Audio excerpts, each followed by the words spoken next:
I'm Will Barnard. I'm only going to be representing myself here so that no one I work for carries any blame for anything I say. So this is my own personal opinion only. I have a few different hats I wear. I work for Flag Southwest, which is the Farming and Wildlife Advisory Group, and in that role I'm endeavouring to create what we call moor associations, clusters of landowners based around hydrological interests. So in the Parrot catchment, that would be the individual moors, which are broadly bathtub shaped. All of the landowners within that bathtub clearly have a shared interest. In the other catchments, it's less clearly defined, but the principle is the same. So that's creating farmer clusters to benefit from collaboration. I'm also a farmer myself out at Paulet, and I'm a drainage board member and a parish councillor. So I wear a variety of different hats. In this case, it will just be me talking about some of the things I've done that might be helpful. So why is the landscape an important part of the climate change debate? The landscape can perform three critical roles in the journey forwards. It can help reduce our emissions from food production. It has the potential to mitigate substantially the existing emissions that have already been made, and it can help us adapt to whatever the future brings in terms of extreme weather events. If you look at Project Drawdown, which I don't hear people talk about, so I don't know if it's fallen out of favour, but it was a project to look at the top 100 things we could do to have a positive impact on climate change. They ranked they brought together scientists and engineers and looked at all the things that could be done and then ranked them in terms of impact. If you look at the top 24, 12 of those are related to food or landscape management in some way. So reducing food waste, plant-rich diets, forestry plantation, what else have we got here? Multi-layer forestry, regenerative cropping. So a lot can be done on the landscape to mitigate and reduce the current impact of climate change. In terms of reduction, agriculture accounts, according to the NFU, for about 10% of our total emissions. So there's room in there to reduce things, but given how important food is, it's probably not going to shift a lot, but we could maybe impact that by about half, compared to transport, which is up around 27%. So it's on the list of things that we can do to reduce emissions, but it's not near the top. I think the biggest benefits will be in mitigating existing emissions.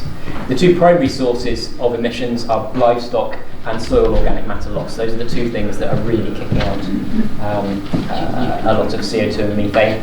In terms of reducing livestock emissions, we hear a lot about this, eat less red meat and things. The thing I would flag is that not all red meat is equal. The meat from the industrialised feedlots in America that are heavily grain-fed, that's very different to the produce of, say, the levels where with an extensive grass-based pasture system.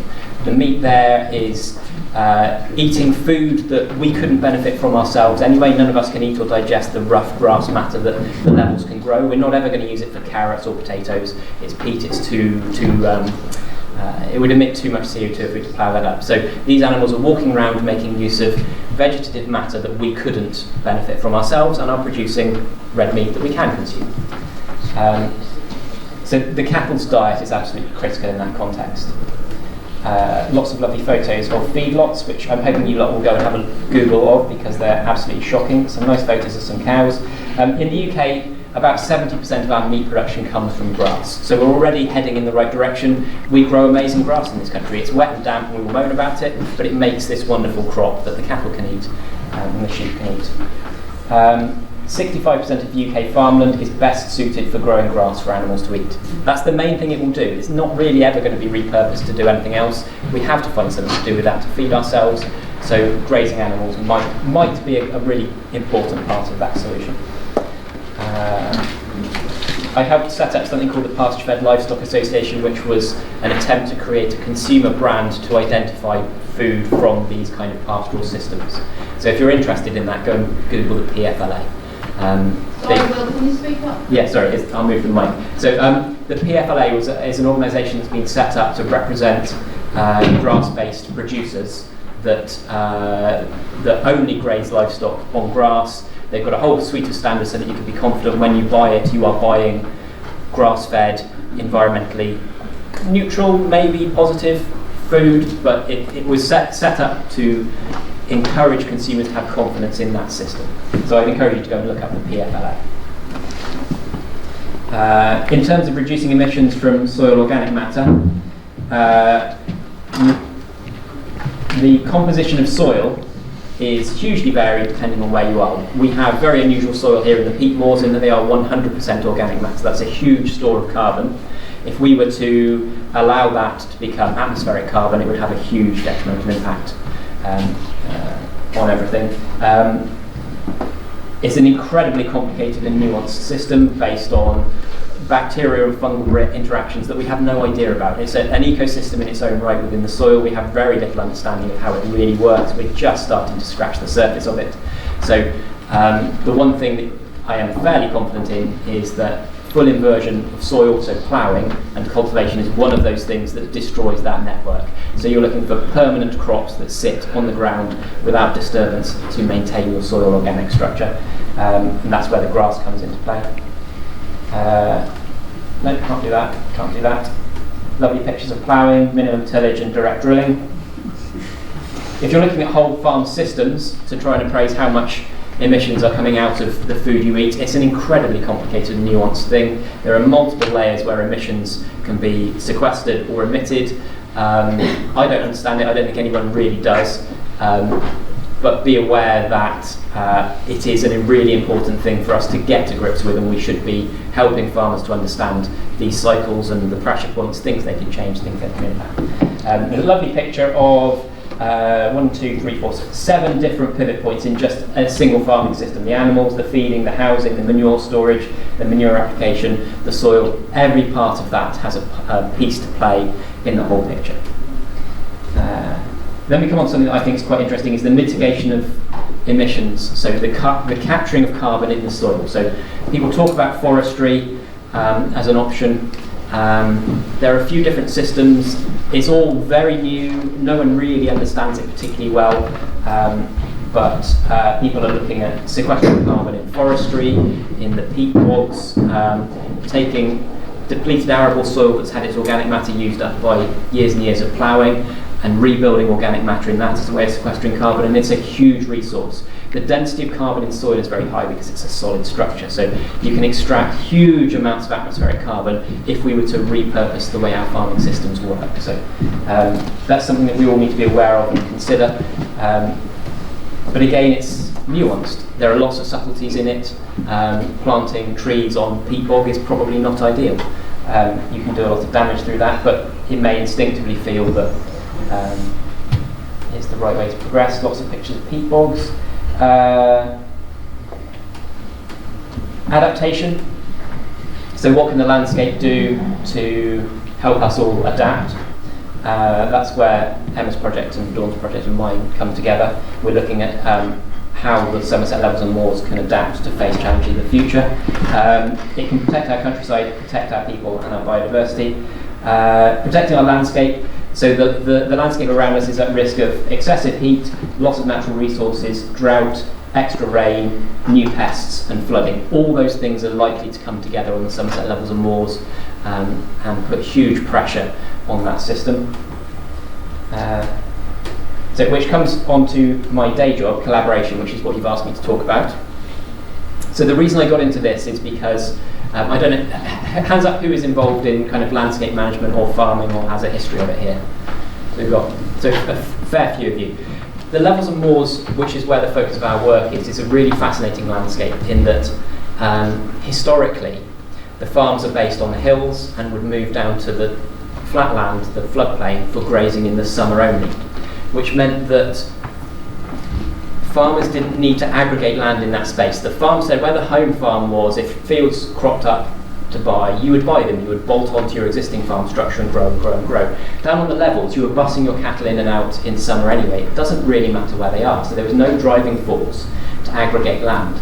So one of the challenges in this space is that we have a very fractured land ownership pattern. It's rare to find two fields next door to each other that belong to the same person.